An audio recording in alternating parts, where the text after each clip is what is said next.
అందరికీ నమస్కారం. తెలుగు కథల వాకిలి ఛానల్‌కి స్వాగతం. 'సావిత్రి' సినిమాకు నేను పాట పాడను అని స్టార్ సింగర్ జానకి అన్నారట. సావిత్రి, జానకి మధ్య గొడవలేమిటి? సావిత్రి విషయంలో జానకి ఎందుకు హర్ట్ అయింది? ఆనాటి సావిత్రి అంటే ఇష్టపడని తెలుగువారు ఉండరు. ఆమె నటనకు ఈ తరం ప్రేక్షకులు కూడా ఫిదా అవుతుంటారు. 'మహానటి' సినిమాతో ఇప్పటి జనరేషన్‌కి కూడా సావిత్రి మీద గౌరవం పెరిగిపోయింది. ఆమె అందం, అభినయం అన్నిటికీ మించి సావిత్రి మంచి మనసు ప్రతి ఒక్కరికి అర్థమై ఆమెపై గౌరవాన్ని పెంచింది. చివరి రోజుల్లో సావిత్రి అనుభవించిన కష్టాలు, ఇబ్బందులు, ఆమె మరణం గురించి తెలుసుకుని కన్నీరు పెట్టని వారంటూ ఉండరు. ఆ కాలంలో కూడా మహానటి సావిత్రి అంటే ప్రతి ఒక్కరూ ఇష్టపడేవారు.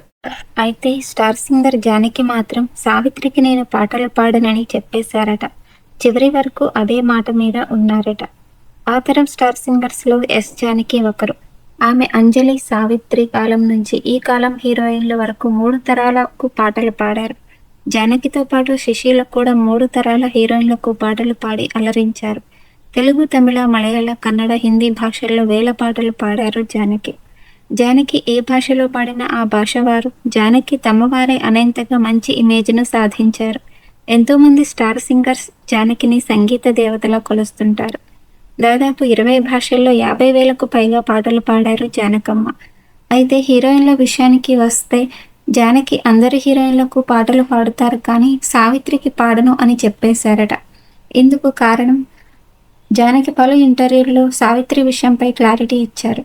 సావిత్రికి కెరీర్ బిగినింగ్ నుంచి ఎక్కువ పాటలు పాడింది పి. లీల. మాయాబజార్, మిస్సమ్మ లాంటి సినిమాల్లో లీల సూపర్ హిట్ పాటలు పాడారు. ఆమె తర్వాత సావిత్రి, సుశీలకు ఎక్కువ అవకాశాలు ఇచ్చేవారట. తన పాటలను సుశీల మాత్రమే పాడాలి అనే రూల్ పెట్టేవారట. ఓ తమిళ సినిమాలో సావిత్రి పాటను జానకి ఆలపించగా అద్భుతంగా వచ్చిన ఆ పాటను కాదని మళ్ళీ సుశీలమ్మతో రీటేక్ పాడించారట. దాంతో అప్పటి నుంచి జానకి సావిత్రి పాటలను పాడకూడదని నిర్ణయించుకున్నారు. ఈ విషయాన్ని స్వయంగా జానకి ఓ ఇంటర్వ్యూలో వెల్లడించారు. సావిత్రికి సుశీల గాత్రం అంటే ఇష్టం. ఆమె అభినయానికి సుశీల అయితే బాగుంటుంది అని ఆమె అభిప్రాయం కాబోలు. అందుకే నేను పాడతా అంటే ఆమె ఒప్పుకునేవారు కాదు. నీ లీల పాడేద దేవా పాటను కూడా నేను పాడను అని చెప్పేశాను. సావిత్రి అభినయించడంతో ఆ పాటను పాడడానికి 3 నెలలు పెండింగ్లో పెట్టాను. చివరికి ఆ పాటలో సావిత్రి నటించడం లేదు అని నిర్మాతలు, దర్శకులు చెప్పడంతో పాడడానికి ఒప్పుకున్నాను కానీ చివరికి ఆ పాటలో సావిత్రి నటించింది అని జానకి అన్నారు.